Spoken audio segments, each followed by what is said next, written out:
However, as a visitor in the public gallery, your presence may be recorded. By remaining in the public gallery, it is assumed your consent is given in the event your image is broadcasted. Thank you. I'd like to acknowledge the traditional custodians of the land on which we are meeting today, the Bangarang people, and acknowledge the Aboriginal and Torres Strait Islander people who now reside in this area. I extend that respect to elders, past and present, of the Bangarang Nation.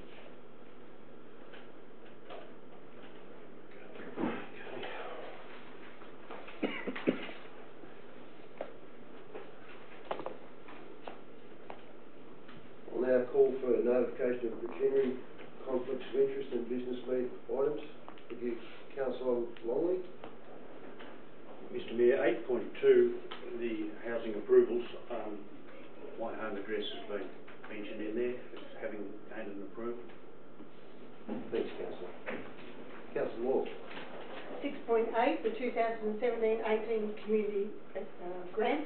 I don't believe I do have a conflict of interest, but I just want to advise the council that I am a member of the Rotary Club of Corowa that has received a $3,000 grant. Thank you, Councillor Law. Councillor Thomas. Item 8.9, the DA 2017/223. The applicant was our son's employer for 4 years while he did his apprenticeship. I've got the paperwork if you want the paperwork. That's fine, thanks, Councillor Thomas. Councillor Whitechurch. Mr Mayor, if I can declare a non-pecuniary interest in item 8.8 on page 38, as regards to the Victoria Street pontoon, the company that I work for has a tender in on that pontoon, so I'll declare that. Thank you, Councillor Whitechurch. Councillor Mingle. As Councillor Law stated, I also am a member of the Rotary Club of Corowa for the same item point. Thank you, Councillor Mingle. If there's nothing further, I'd like to confirm the minutes of the previous extraordinary meeting and have a couple of some amendments to those minutes.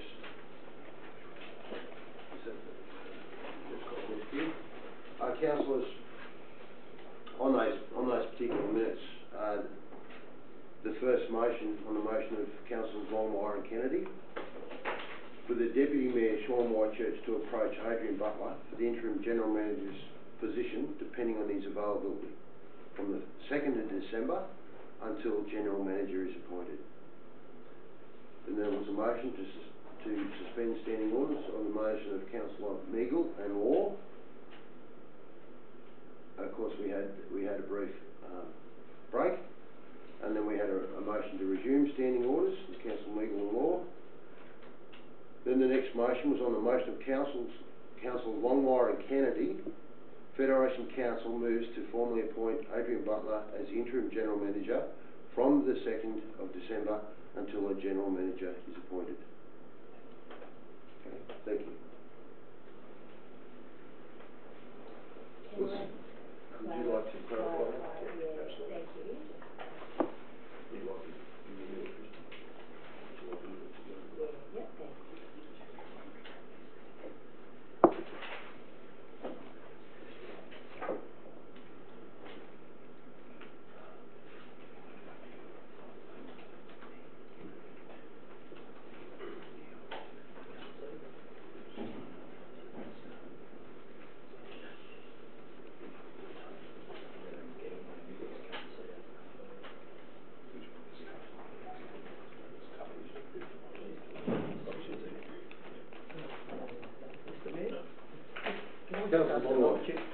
If we make the screen bigger, us old fellas with old eyes. Yeah, absolutely. I will, sure. Sorry. I'll just type it all in and then close, yeah? That's the old bit, I can't read it either.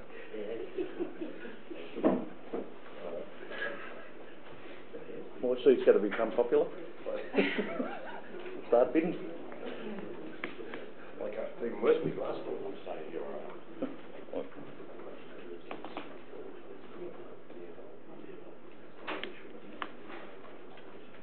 Councillors, if you'd like to give Christian time to type that up, we could, we'll actually move to item 7. If I can get a motion to move item 7 forward move the resolution, Mr Mayor. Thanks, councillor Longmire. Do we have a second of that motion? Councillor Thomas, all in favour? Aye. Against? Carried. Thank you. I'd now like to welcome the presentation, the external audit and financial team. Thank you.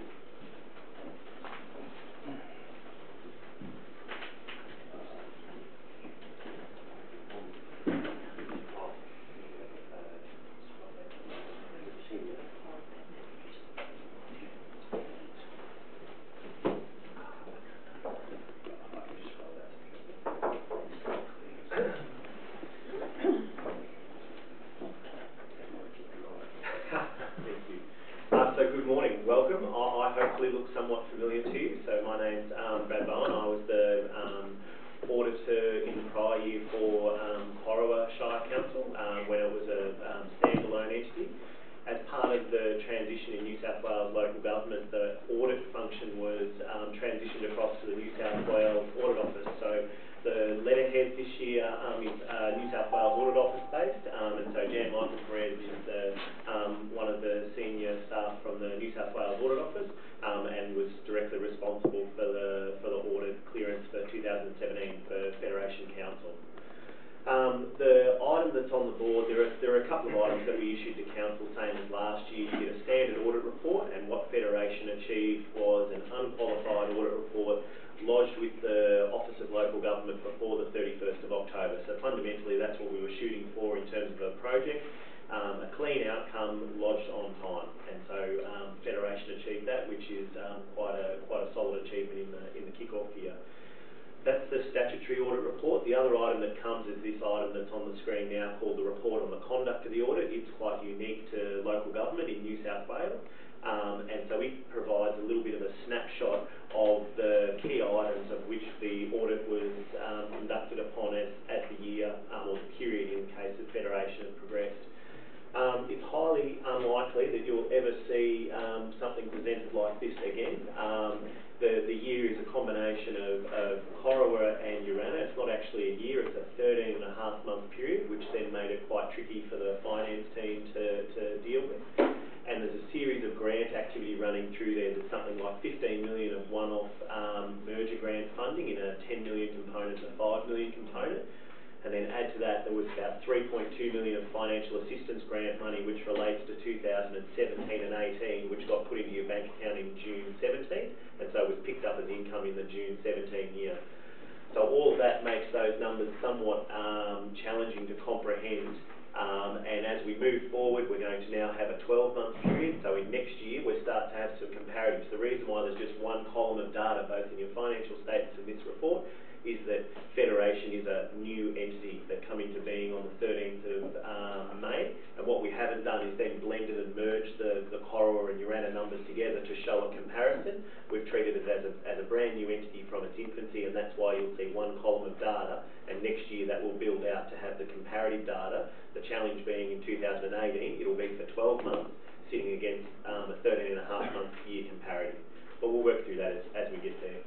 The most encouraging thing off the page that's currently sitting there is, I can get Christian just to scroll down marginally. You'll see the net result for the period coming through of the former councils in there and the 491 million. And really that's the result of the combination of Corowa and Urana's net assets being transferred, which amounted to 475,000 combined. And so the item, can I scroll that down, Christy, or? Yeah, you just should. Wow. There we go. Sorry. The most important number is that 2616, so the operating result before capital items. So you receive a couple of different streams of revenue money, the operating revenue and capital grant money.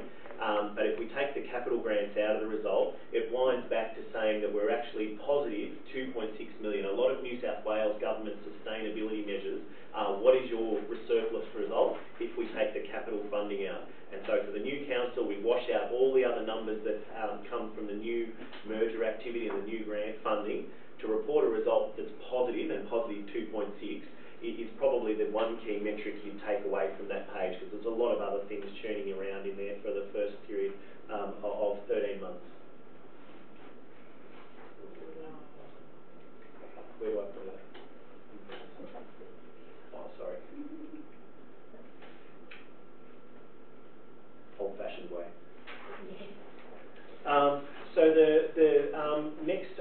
there's a summary of some of the key items feeding through there in the text, but really because of the 13.5-month period, I think the key points to take away is the small surplus from pre-capital, and then what got contributed from Urana was 117 million worth of net assets, was fundamentally their balance sheet upon the date of closing, and from a Corowa perspective, 358 million of assets.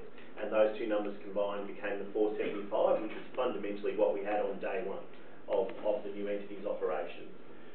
From a statement of cash flows perspective, Council had an interesting year where it then had a range of grant funding come in, and so we purchased around $40 million worth of investments during the year as an outgoing of funds to place them, so the money goes into the bank account, then moves through to some term deposit type investments. And across the year with the various expenditures, we finished the year with a positive cash balance, which is clearly one of the solvency measures that we'd be aiming for. In local government, one of the main items that's assessed is the cash and the restrictions that sit around cash, so which is just at the top of the next page. So that little graph there says, in council, what we do is we have external restrictions, so water and sewer money is raised for a purpose where that needs to be held as a restriction and only spent on those type of activities. We then have internal restrictions where council have made a vote about how certain monies are to be spent, and then there's unrestricted cash. And so at the 30 June, what council held was $43 million worth of cash and investments, but that was allocated to certain buckets. So we had 31 million in external restrictions that was related to water and sewer fundamentally, and then we also had some specific purpose grants of about 17 million. So with some of the new funds coming in, we had projects that we've nominated the money for, but that money hadn't necessarily left the bank accounts yet. And then in the internal restrictions, we've got some works of around 11 million that have been tagged that council can vote in and out, and encouragingly left council with about 1.1 million of unrestricted cash, which is fundamentally the discretionary spend money that's available to council on a day-to-day basis. The next capture there is debt. So council carries for its size a relatively low level of external debt. So you've got two types. You can lend money between the funds, between the general fund and water and sewer. The 4 million is external debt with the major banks of which council has dealings with. Relative to its overall size, $4 million worth of debt is a relatively low level as you move around and compare yourself against your peers. Then we move into note 13. Historically, we've used these ratios as an assessment of council's position, and it's important as we move through these ratios to consider them in total. So as we'll look at them individually, but also understand the picture that they paint as a combined force. So from an operating performance ratio, the benchmark, you'll see the solid grey line at 0. So it's important to try and have your operating performance above 0, which would be a straightforward measure. Council, because of a range of the grant activity coming in during the year, our expectation was that you would always be above 0 because we haven't necessarily expended all the money on the grant funding that has been received. Taking into account the 3.2 million of financial assistance grant received in advance and the 5 million merger implementation grant that was treated as a revenue item, not capital, is the reason why the result presents so strongly there for the 2017 year. The result was 6.3% for detail. The next one is a challenge for rural and regional councils, especially ones based like Federation that have a large amount of grant funding. Councils actually orientated towards trying to generate grant funds because your ability to generate own source revenue from council-based activities is somewhat limited compared to the metro councils. So the benchmark is set at 60%, and you can see there councils returned a result of something like 40%. Not an immediate concern. If you look at the previous graph where we had a result that was above 0 and we've got cash in the bank and we're orientated towards generating grant revenue, the way to generate this, you can influence this graph upwards if you like, just don't go and get as much grant funding. But that's going to have a detrimental effect on the final outcome of council. So in a overall council setting, the 60% is a benchmark that applies across all New South Wales local government, but when you understand where Federation's positioned as a regional/rural council, the result of 40%, if you looked across your peers in and around this area, that would be largely consistent with where they've landed. The next ratio is an unrestricted current ratio. What we're trying to say here is for every dollar of liabilities, we'd really like you to have $1.50 in your pocket. So cover the dollar and then have 50 cents as a safety margin. and so that's what the grey bar is.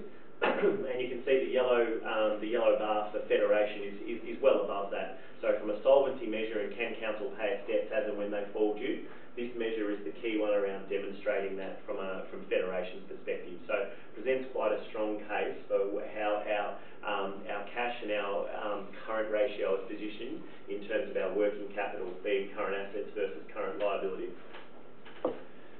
Debt service coverage ratio. So this ratio is trying to measure what cash flows council has to be able to cover both the principal and the interest repayments on its external debt. As we flagged earlier, council only has $4 million of external debt. So, and considering it's now merged base, it's got a larger rate base to work with the improved size in Federation. It's got with the yellow bar far exceeds the benchmark of 2 in terms of your debt service cover ratio. So what that's indicating is that council's got certainly the capacity to fund its current debt and would have further capacity for future borrowings if required. The next ratio is rates and annual charges outstanding ratio. This is something where both councils have historically performed quite strongly. So the benchmark on this one, it's a bit the reverse. You want to be below the grey line. So it's saying the maximum we'd like to have outstanding is 10%, and both councils merged together are still generating a ratio of well below that. You know, we're sitting at about half in the yellow bar there, which means that across our ratepayer base in both previous shires, people are paying their rates and annual charges as and when they fall due, and the collection efforts of the finance team are obviously working. So that's a very encouraging result, and obviously it's much better to have what would be considered a debtor when people pay it converts across to cash, and so converting the debtor to cash is one of the key purposes of what that ratio is trying to show. The last one is a cash expense cover ratio, and what this demonstrates is that if council was to receive no more income coming in, for how many months could it pay its expenses before it ran out of money?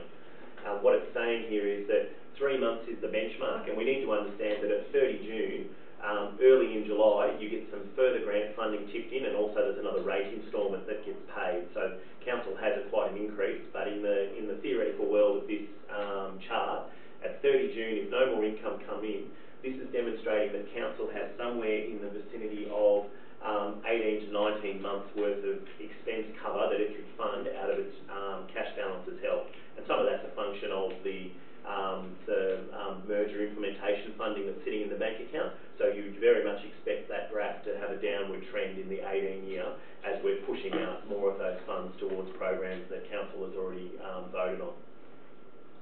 The last graph is a building and infrastructure renewals ratio. This one comes out of Special Schedule 7. This ratio technically is not audited, but what it's trying to demonstrate is that if depreciation is a measure of the consumption of service potential of your assets, what we'd really like councils to do is spend, in a renewal sense, the equivalent of depreciation so that the asset stays at the same level across. And so the benchmark is set at 100%, and you can see from the yellow bar in the one period that's shown, councils far exceeded that benchmark for the 1 year. Sitting behind that is a series of asset management plans and longer term activities about how you actually manage the infrastructure assets that council's measuring. So this metric, and we've spoken about it previously, you need to take a lot longer lens than just looking at 1 year. But encouragingly for Federation, in the first year, the only year that's shown in the data, we exceed the benchmark. So this will be an item that will have increasing focus as we move forward, and the focus on Special Schedule 7 and the data that it presents around bringing assets to satisfactory standard, and the backlog of assets in terms of infrastructure maintenance that we need to do. The next item that Ben's covered is really from a legislative compliance matter. So through the audit process, we formed an opinion that Federation Council, from an accounting records perspective, they were maintained in a manner that allowed us to give a true and fair opinion on the general purpose financial statements, and staff provided all the records and data that we requested. And considering the challenge that was, the merger of the two different councils, that was no easy feat. So we'd certainly like to recognise the efforts of council's finance team for the support and assistance they gave us in again, come back to my first point, Federation Council lodged on time with an unqualified audit opinion. Happy to take any questions. Any questions, councillors? Councillor Megan. Thank you. Brett, the comment, because we were a merging entity, Yes. was it possible to, I won't say benchmark, but to compare other merged entities that you're aware of, as opposed to other councils around the area which were not part of the merger process? So thank you for the question. So one of the challenges with that is a number of the merger councils have not yet lodged.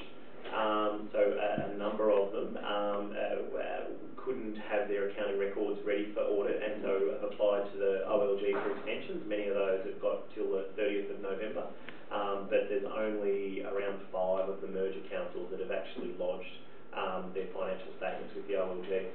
That activity will go on. So one of the things that the Audit Office are doing is a report to Parliament that comes through in February, and as part of that report in February, they will do some analysis both of the council sector overall, and then some analysis of how did the merger councils land, inclusive of some of that data analysis about how did you compare to your peer network and why was it that some managed to achieve a lodgement here and some had a much more extended lodgement.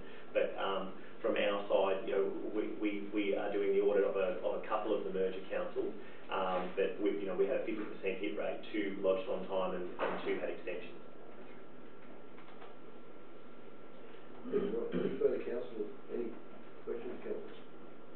If not, I'd like to thank you very much, Brad and team, and also congratulate our staff on the good reporting they've done. Yeah, well done. Particularly Shane and Irma that's here today. They're key to getting them done to quality and standard and on time. So thanks very much to these 2 people. Thank you.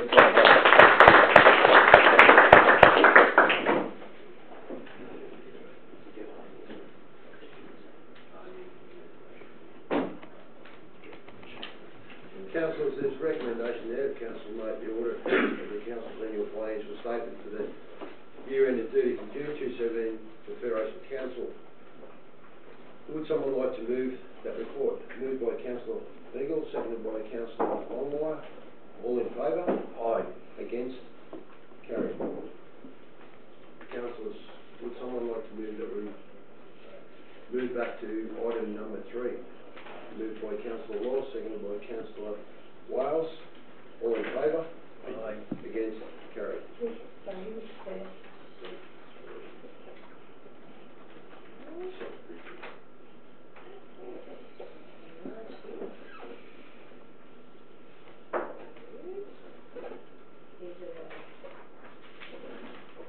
These are the corrections to the minutes. For the Deputy Mayor, Sean Whitechurch, to approach Adrian Butler for interim GM position depending on his availability from the 2nd of December until the General Manager is appointed.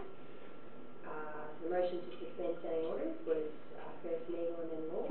Motion to resume standing orders was first Meagle and Law. And second motion on the motion of Councillors Longmire and Kennedy. Federation Council moves to formally appoint Adrian Butler as the interim General Manager for the 2nd of December until General Manager is appointed.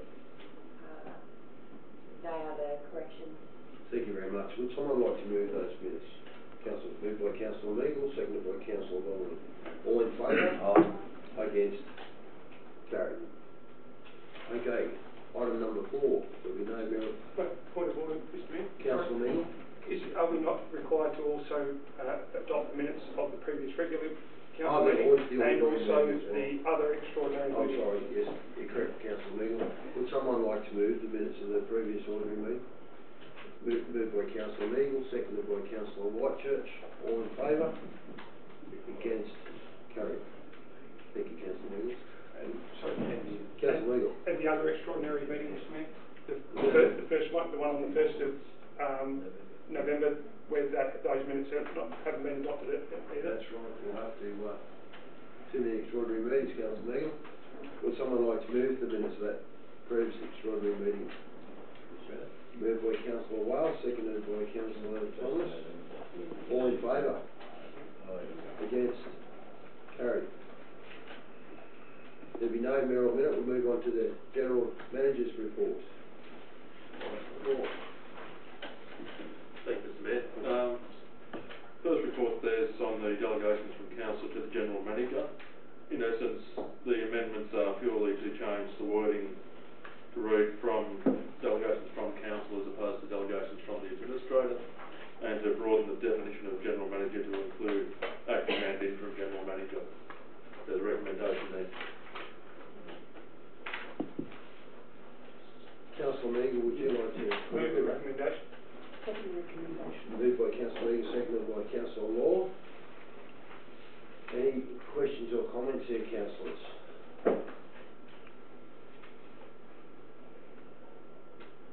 Just one question on that, on the delegation for council general manager to Peter. Should that, in reference to the appointment of another assistant general manager, should it not have names on that? No, what we do is delegate to the position at all times, and these delegations are purely to the general manager level. They don't go any lower than that. Any further questions, councillors? If not, I'll put it. All in favour? Against? Carried.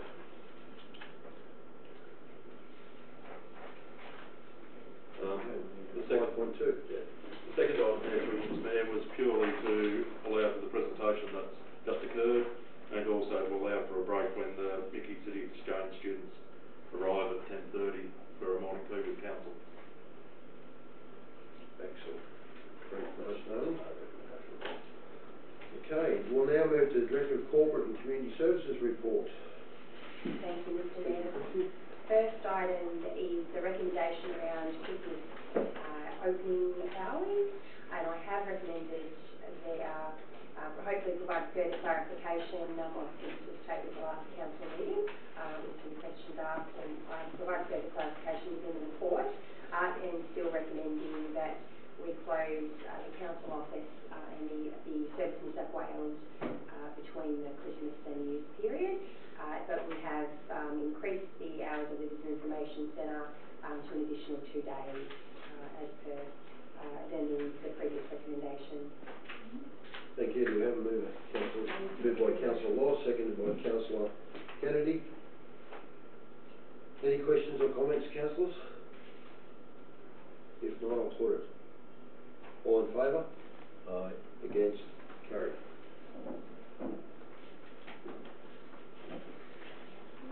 Uh, 6.2 was we have tabled a copy of the Model Code of Conduct review at the councillor workshop, and that's been uploaded to the portal. So there is the opportunity for council to comment on that draft code, and we need to do so by the 4th of November. So that's an optional involvement for council. Okay, councillors, would someone like to move that recommendation? Moved by Councillor Whitechurch, seconded by Councillor Meagle. I hadn't, so there's no recommendation on that one. It was just if council wanted to, had any feedback that they wanted to put forward, is to raise that, and we can develop a submission, but otherwise we just won't submit it, make a submission. So that's the council determination. So for information. Unless there is... Councillor Meagle. Yeah, so if we are to wish to formulate any comments, that goes back through the General Manager as per the recommendation. Thank you. Or we could table that today. Any further questions, councillors? If not, I'll put it. All in favour? Aye. Against? Carried. And just to clarify, who was... Movement. Councillor Whitechurch. And second was Councillor Long. Thank you.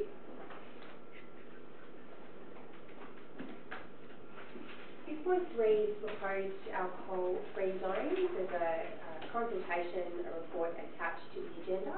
We have put the draft report out for consultation. We haven't had any submissions following that consultation, other than any submissions against the proposed alcohol-free areas and alcohol-restricted zones. The recommendation is to adopt the proposed new zone. Would someone like to move that, councillors? That recommendation moved by Councillor Wales, seconded by Councillor Kennedy. Any questions or comments, councillors? Councillor Law. I thought that we had decided to make the alcohol prohibited area at Rose Park a 24-hour one from 6 a.m. till 6 a.m.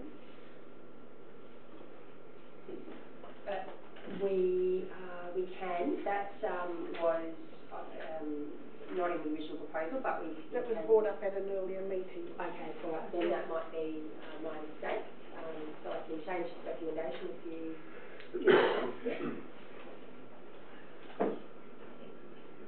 Would you like to move Yes. the amendment? Yes. I'll second that. Seconded by Councillor Longmire. Any further discussion, councillors? If not, I'll put it. All in favour? Okay. Against? Carried. Now, Yeah, you've got to- well, that's the amendment, Mr Mayor, so now we need to move on the motion. Vote on the motion. Is that Law and Legal for the amendment? No, Law and Longmire for the amendment. Thank you. Yeah. And that becomes a motion. And that's moved by Councillor Neagle, I presume? The motion was moved. Wales and Kennedy. Wales. Kennedy, yeah.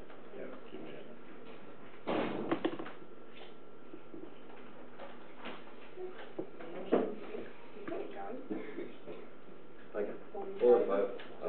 Against? Carried. Thank you. We have organised the signs to go up very shortly, and everything will be in place by Australia Day, which was obviously one of the key concerns. Item 6.4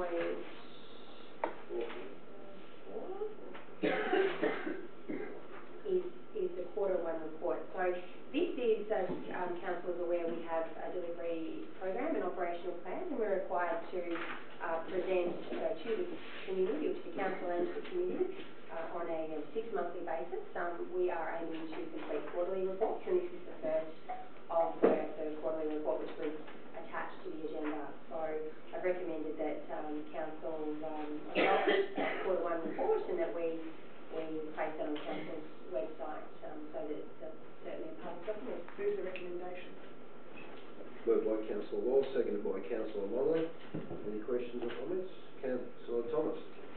I actually have read this report in as much detail as I could in the time frame given, and I actually have a number of questions to the report, and especially in relation to the environmental side of sustainability, and especially a couple of comments about water conservation that you had in there, and the allocation to farmers, and whether that was in regards to surface water and groundwater and all that kind of thing. So I actually would like to see if we could do one of our workshops could actually probably look at this particular report for about however long, half an hour to an hour, just so then we can get also a chance to get some feedback on how this report was prepared. Even just simple things like, how you've got the percentage of progress, how you determine that percentage of progress. So that would be fantastic. Thank you. Absolutely.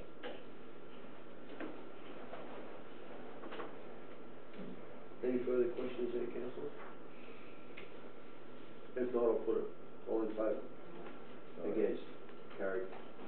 Thank you. And in the same spirit, item 6.5 is the annual report, which we are required to prepare by the end of November and send to the Office of Local Government. And again, recommending that the council adopt the report and place that on our website as required by the Act. Move the recommendation. Thank you, Councillor Law. Seconder. Councillor Whitechurch. Any questions or comments? Councillor Thomas. I'm sorry. Councillor Longley, you're on your feet. Mr Mayor, on page 238, in the industrial relations area, it says that $54,308 was paid out and finalised. Who was the party that was paid to? So we are not able to publicly note. Obviously, there are guidelines around that. So that the detail is just that that it was an industrial relations case, but we can't advise the details of who that related to. And then it was one case. Page 245, remuneration of senior staff, bonuses, performance payments and other payments, $187,603, $187,603. Who received the bonus payments and performance payments? So just important to note on that item that the Act requires us to group that item, so it's bonus, performance payments and any other payments. So I guess what I'm saying is don't assume that it's bonus or performance payments. Any other includes any other lump sum payments. And the requirement of the Act again is for us to summarise all payments made to any senior officers as defined by the Act. I would really need to process that with a requirement for application again. Not able to identify individually in a public forum. Was it one individual or numerous individuals? Again, in a public forum, I can only say that we've met the requirements of the Act, which is around grouping all individuals, and that's all I can say at the meeting today. Obviously, the private consideration. Thank you. Councillor Molly, Christy True, you just advised that I believe that sort of figure would be built up of leave, superannuation, any entitlements that may carry over from previous situations, etc. The lump sum payment, so the it was roughly 187 lump sum payment would include if there was a portion of outstanding leave, it would include that figure. Yes. Thank you. Any further questions, Councillor? Councillor Thomas. Just in regards to this annual report and your reference to the strategic planning and how you've referenced that, I just think it would be important for fellow councillors and just at some stage to talk about our relationship with Landcare and how important they have been to our Federation Council, especially our former Coro Council, and now we've been embracing Urano as well. I just think we should really think about having that conversation with Landcare at some stage with an informal type of workshop, bringing them on board and bringing us all, especially with some of their really exciting projects that they are doing. Yeah. And also because you are contributing, with them at them, and with them at their offices. Through you, with respect to the groups outside of council at the moment, because of the merger, that work hasn't been done to rebuild the relationships. Yeah. They still exist to a certain level, but we've got to, with the change of staff we've had here, etc., we've got to rebuild those relationships and move it forward. I'll have to do that over the next 6 months or so. One further thing which I think you were referring to, we have always worked very closely with Landcare to Landcare help us achieve the environmental objectives within the delivery program. That was a strong thing by the community, and whilst we don't have resources focused in that space at council, obviously Landcare are they give us great capacity, which is why the former council has previously made that decision to provide Landcare with financial support. Yeah, so no, definitely agree. Any further questions, councillors? So far I'll put it. All in favour? Against? Carried. And to the Youth Council, attached to the agenda at item 6.6 is a suggested charter for the introduction of a Youth Council, which is an initiative we're really excited about, and hoping that Council will adopt that charter so we can work closely with the Youth Council, involve them in the Council meetings and give them the opportunity to make recommendations to Council, specifically in respect to issues that are of importance to our young people, and for their recommendations to Council. Excellent. Councillor Mead, would you like to move that? Please, Mr. Mayor. We have a second. Councillor Longley. Any questions, Councillor Mead? Yes, just one thing. I think this is a great initiative. The young people of our council area are certainly the future of it, and anything that council can do to engage with them and get their feedback can only be a good thing. The one question I have, Ms Kay, in terms of the geographical area that council now covers, and perhaps the availability to attend meetings and travel costs and things like that, I hope council has made some allowance for that, or maybe reimbursement of expenses, because if there's a lot of travelling to do for meetings, as we all know as councillors, that would be an impost, especially if some of these need to be driven by parents, etc. Absolutely, we're working through those issues with very good consideration. Any further councillors? Councillor Thomas was that? If not, I'll put it all in favour. Against? Carried. The naming of Urana Youth Space, we have worked closely with the schools and have had many submissions around the naming of the new youth space, which is the sort of gate area that's currently being built. And have some recommendations there, a shortlist. We've shortlisted the submissions from the young people of Urana, and we have a shortlist of 4, and I'm putting it to council to determine the preferred name. Councillor Longmire, would you like to make a recommendation? No, wrong way. Longby. Sorry? Legal. Councillor Meagle. Thank you, Mr Mayor. I'm going to, off the bat, to try and keep things moving on, can I move that we call it Ariana Park, given that it's the Aboriginal name for Urana, and therefore, as I believe, it fits with the space for the kids. I second that. Second, Councillor Longmire. Any further comments, councillors? I'll just toss one Councillor in. Moore. I like the name the Freddie Fox Park, because it shows that it doesn't matter how small your beginnings, if you dream big, you can make it to the top. Thank you, Councillor Moore. And Councillor Thomas.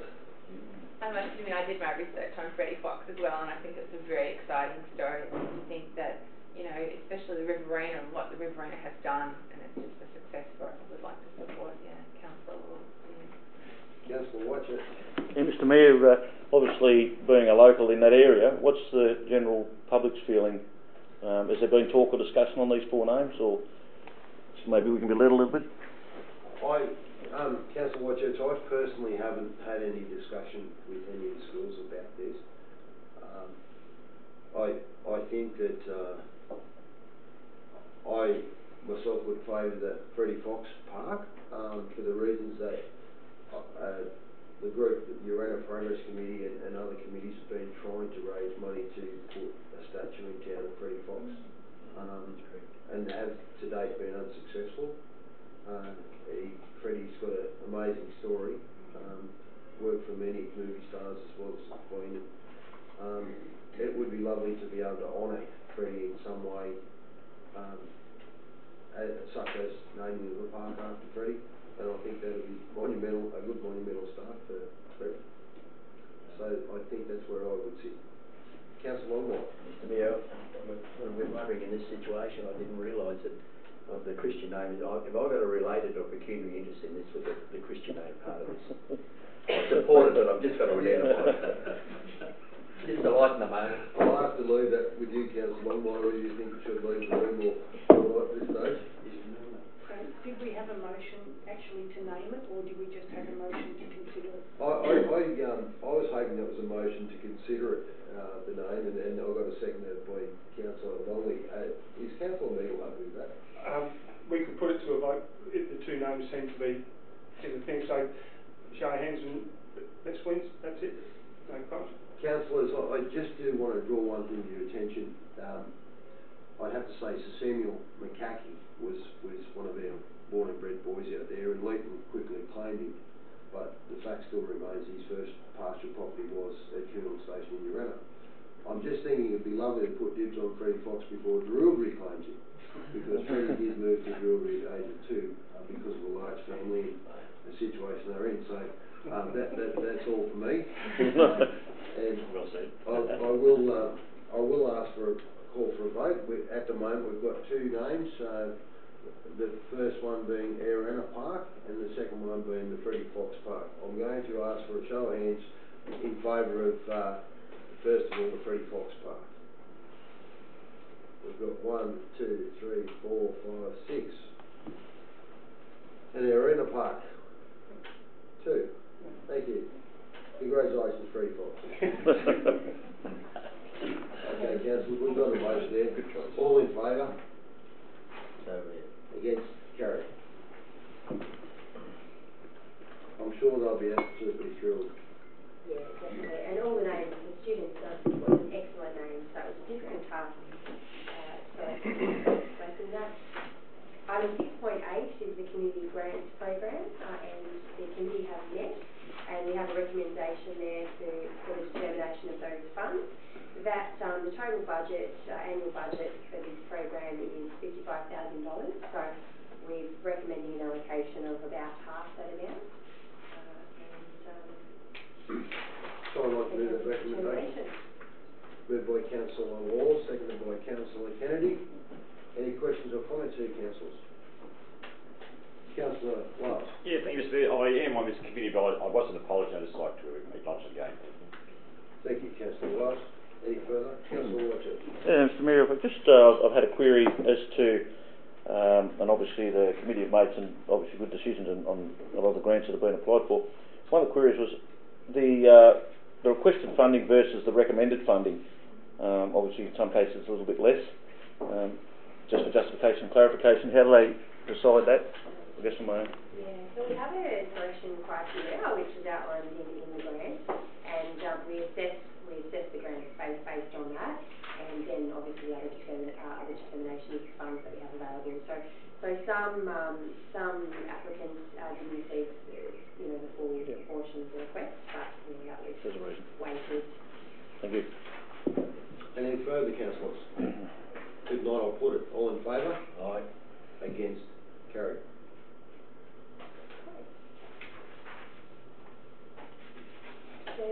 Nikki, City, I won't talk too much about this because obviously we're about to have a great presentation from students, but certainly did want to thank the councillors and the chaperones that attended to ensure that the exchange was a great success, and you will hear about that really shortly. Thank you, Christian. Recommendation there, councillors. Would someone like to move that recommendation? Moved by Councillor Neagle, seconded by Councillor Whitechurch. Questions or comments? Nothing? All in favour? Aye. Against? Carried. Point 2 is Access All Areas Film Festival, which is a really wonderful initiative that our Disability Access Inclusion Plan Committee are rolling out. It's a series of really beautiful films, so I really want to encourage everyone to attend that.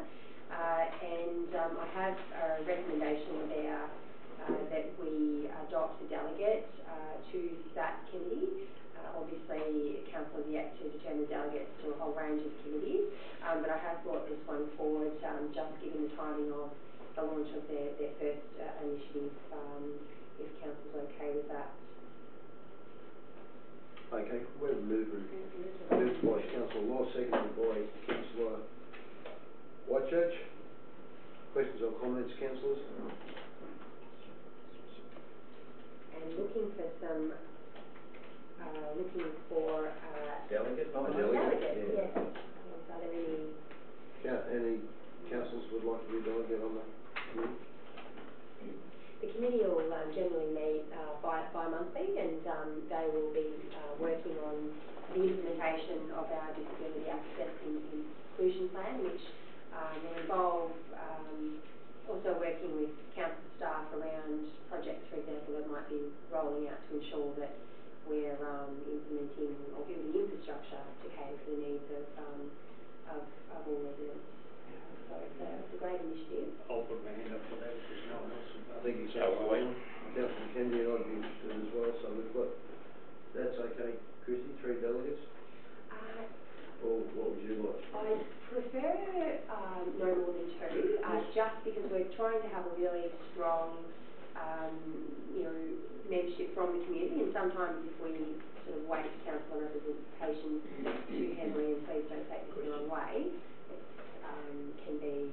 Okay. Councillor Long, question, Mr Mayor, would Ms Kay be accepting one delegate with an alternate available? Yeah, absolutely. Would that be a requirement that's through you, Mr Mayor, that be accepted? I'm not sure of the people. So the opportunity is bestowed upon these two gentlemen. So I'd like to move that Councillor Longley and Councillor Kennedy be opportuned at this situation on an alternate. Yes, well, we've got the two there, so are you councillors happy with that? Yeah. Yeah, thank you. Any further questions on that one, councillors?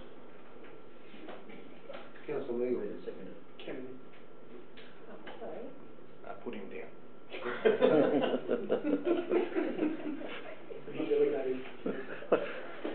No trouble with that. It's pretty hard to understand the difference between you two. There we have it, councillors, we'll put it. All in favour? Against? Carried. Thank you, Chrissy. I'll now move on to the Director of Finance and Organisation Development report. Thank you. 7.1, you moved and carried that earlier. 7, to deal with the annual statements. 7.2, statement of bank balances and reconciliation of the 31st of October. To note the report. Moved by Councillor Meagle, seconded by Councillor Law. Questions or comments, councillors? Not, I'll put it. All in favour? I'm sorry, No. Councillor Whitechurch, that's fine. Mr Mayor, I was just going to perhaps make a comment that gets passed back through the staff on what a good job the internal finance staff have done on the audit and the financials. Obviously verbally it was put here, but maybe something can be sent back. Excellent. Thank you. All in favour? Against? Carried. 7.3 is the schedule of investments as at the 31st of October. Just note the recommendation there should be the 31st of October and not the 30th of October. Where's the recommendation? Moved by Councillor Longley, seconded by Councillor Wales. Yeah. Okay, any questions? Comments? If there's nothing, I'll put it. All in favour? Aye. Against? Carried. 7.4 is the quarterly budget review as at the 30th of September, and this takes into account movements that we consider necessary to the budget. At this time of the year, there hasn't been a lot of capital works commenced, so we don't normally expect variations of any great magnitude to it, so there's virtually none affected. There was an additional item in the attachments to show that we're expecting another 410,000 to do with roads recovery, and that's been reflected in the total document. So I'd like to council note the report and adopt the quarterly review. So moved. Moved by Councillor Moore, seconded by Councillor Law. Any questions or comments there, councillors? If not, I'll put it. All in favour? Aye. Against? Carried. 7.5 is local economic development and introductory report. Hopefully councillors have been able to read that in some detail. It's an overview report. We've been making a lot of progress on elements of what we can do to help economic development in our Federation Council, and a lot of this information that we're starting to compile will feed into the community strategic planning process over the coming months, and that's important, so that we're able to hopefully make a difference in this space. It's a difficult space when you've got pressures on population and other issues. We'll be endeavouring to report quarterly in this area, but just remembering sometimes there's confidential reports to do with matters like there's one today to do with the Howlong Industrial Estate project when it comes to setting pricing and what that involves. But I'd like Council, if they could, note the report and note that we'll be providing quarterly updates, and that the business plan process that we'll be undertaking within internally will feed the outcomes of that into the community strategic plan process, and it covers both all of the Federation area, including the smaller communities as well. Question on Main Street? Yeah, Councillor Longmire, could you move that report? And I'll move that report with an opportunity for a question. Moved by Councillor Longmire, seconded by Councillor Meagle. Councillor Longmire. Yeah, thank you for that. Through you, Mr Mayor, to Mr Parker. What's the relationship or the opportunity to associate the main contributors to employment being manufacturing, agriculture and tourism? What's the opportunity through council towards these areas in regard to discussion with these particular groups? So with the manufacturing sector, do we liaise with say with Tallis or Riverlea and these people? Is that and say in agriculture, who do we liaise with there? Is it Riverina Plains or which other group? And certainly in tourism, is it our own tourism area? Could you explain some of that, please? There's a number of groups that the state government has in a regional sense, tourism and economic development. Actually, as individuals, one of the things that's going on right now, and we're due to have the first draft report within the next couple of weeks, and that is Charles Sturt University is working with us, as well as a couple of adjoining councils. We're auspicing a grant, and we have contacted in our particular area through the university, for instance, something like 60 or 70 businesses or key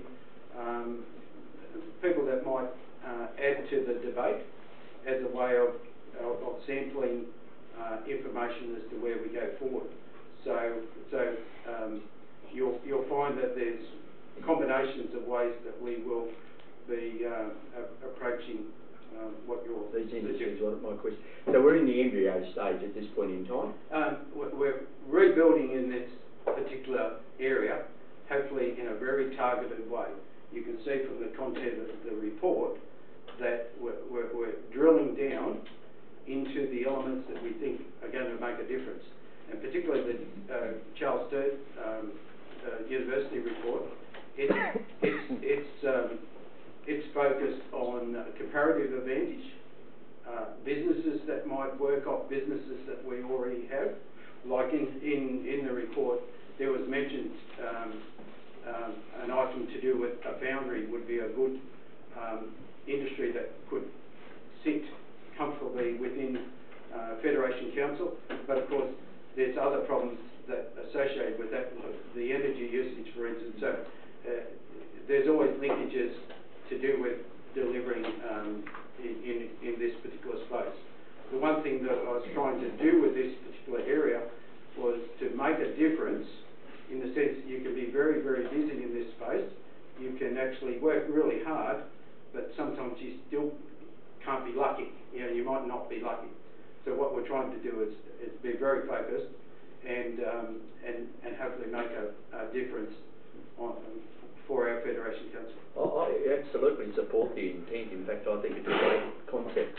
I just, in the report, certainly in the agriculture sector, which I'm a little bit aware of, some of the things that were promoted, or the intent was with, say, the growing of hemp, which I don't have anything against. But I'm just sounding that if the council was in touch, and Charles Sturt University groups and all the rest of them, with the bodies that are associated right across our shire, and there are many of them, if we can pull that together in a collective collaboration opportunity, whereby that information would be certainly from the grassroots sector, if you understand what I mean.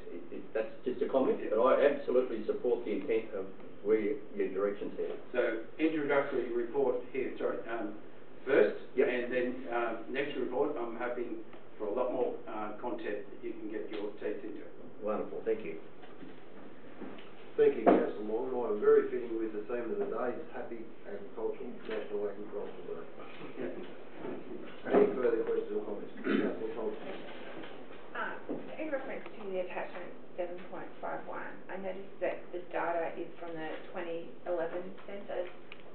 So when it's updated to the 2016, is, predicting much of a difference, or your data will change exponentially, maybe not?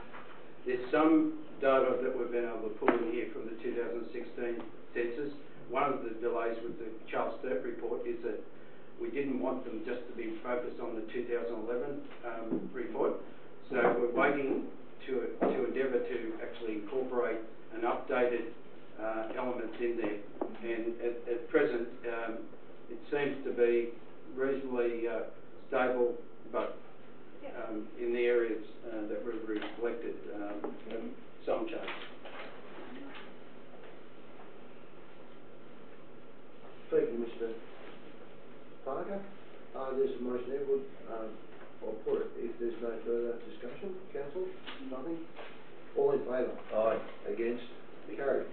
Thank you. Thanks, Councillor. Now I'll move, would someone like to move in Suspension. move Councillor Law? Seconded for Councillor Longmire. All in favour? Aye. Against? Carried.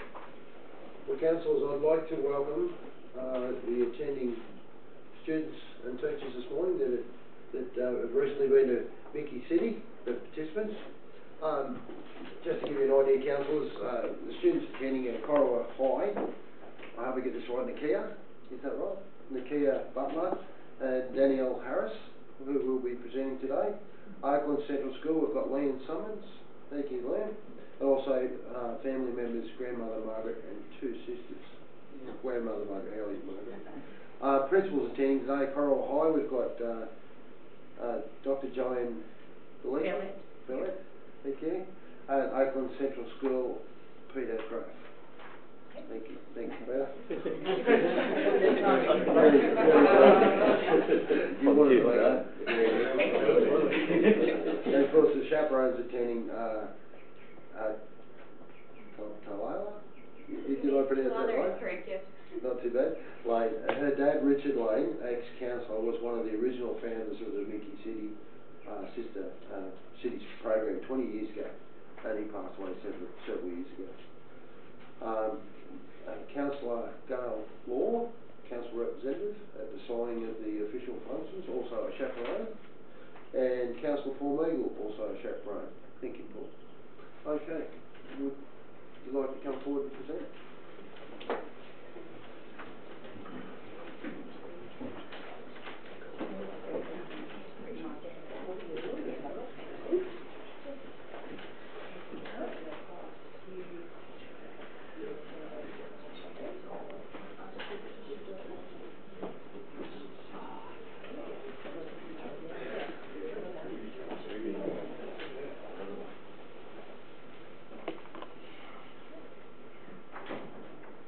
An extremely morning start at 4:30 a.m. saw the beginning of an amazing adventure for 6 King Coral High School students, 1 student from Oakland and 3 brave chaperones who wanted to experience life in Japan and build relations between the community of Mickey City and the Federation Council. After a short stopover in Cairns and a squishy plane ride, we landed in the Kansai International Airport in Japan. After a restful night, we were excited to meet our generous families and we would be staying with while in Japan. It was these families that allowed us to experience genuine Japan culture. Mickey City is famous for their traditional blade making. This part of their history stems back to the samurai era. We went to a traditional blade making factory where we were taught how the Japanese blades are made. Then we visited Himeji Castle where we learned the architectural strategies which were used by Japanese castle makers to defend the castle. During free time, our host families took us to many places. We were able to experience the Fall Festival, which celebrates the beginning of autumn, and some of us went to Universal Studios, experienced a traditional Japanese archery class, a karate class, or simply experienced some Japanese retail therapy. On the following Monday, we went to Shinkobe Station to catch the bullet train to Hiroshima and stayed there overnight. While visiting Hiroshima, we caught a ferry to Hiroshima, and we spent time sightseeing around the island.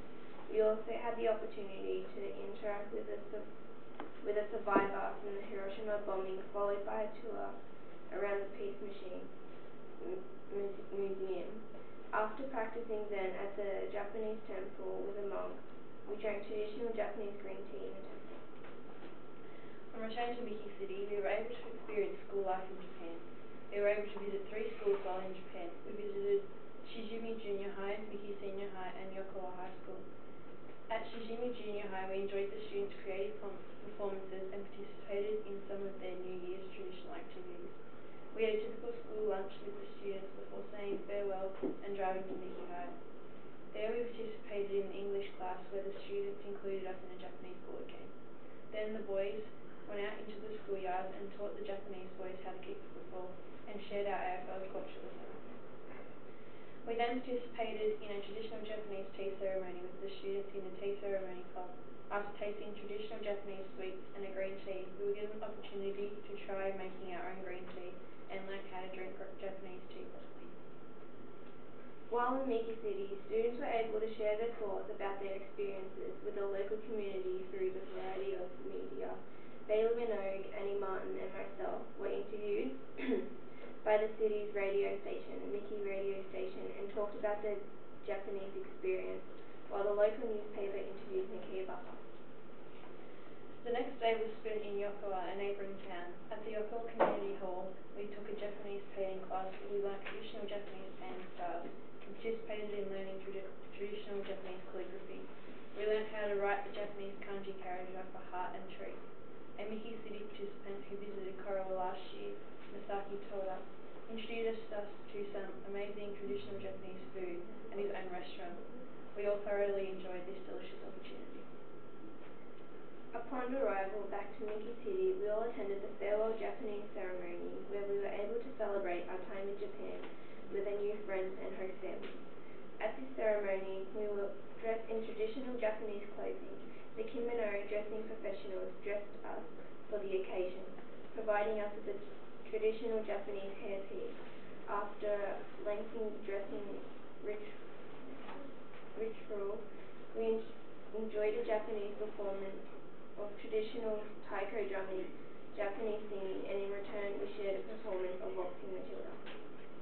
Before long, it was time to leave our new friends and host families and return home to familiar settings, customs and faces. We thoroughly enjoyed the experience and appreciate the fact that it was made possible by the effort of many people in both Korawa and Miki City. We are all looking forward to seeing our new friends next year when Miki City representatives visit Korawa. It is a great experience and we would recommend it to anyone contemplating broadening their horizons and opening their minds and lives to the emerging culture, language and people of Japan. We would like to thank the Federation Council, chaperones and the Council of Miki City for making this possible.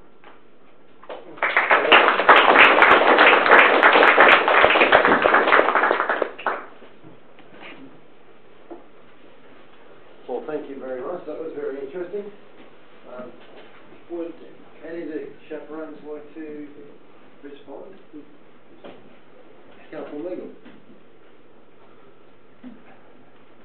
I've been fortunate enough to visit Miki City twice now, and the hospitality and the opportunities that Miki City work so hard to provide the students with is really quite amazing.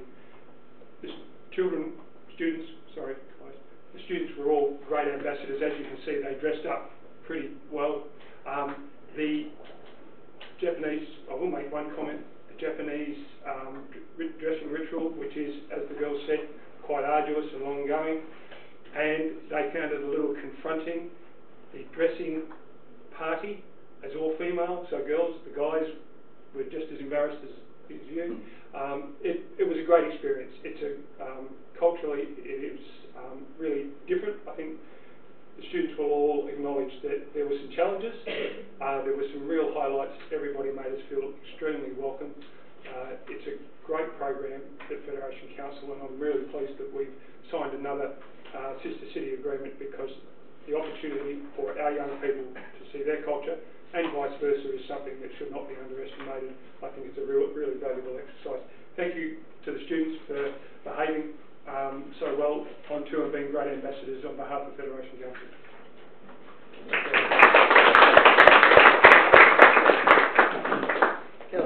Could I just make one remark?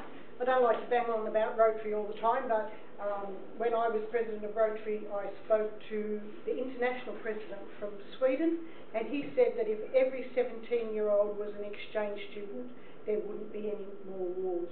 And I agree with that. It certainly teaches you about the culture and the acceptance of other cultures, and I think it's one of the best programs that this council has. Excellent. Thank you. Thank you, councillors. Thank you, students, teachers, and of course, grandparents.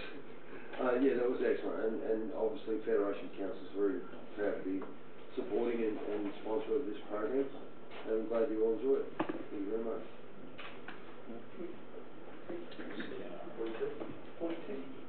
Yeah, we'll do it. Yeah, good call.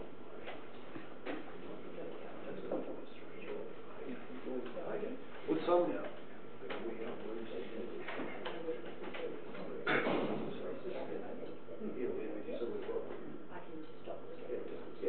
We're just going to stop the streaming and break into morning tea, councillors, and for half an hour.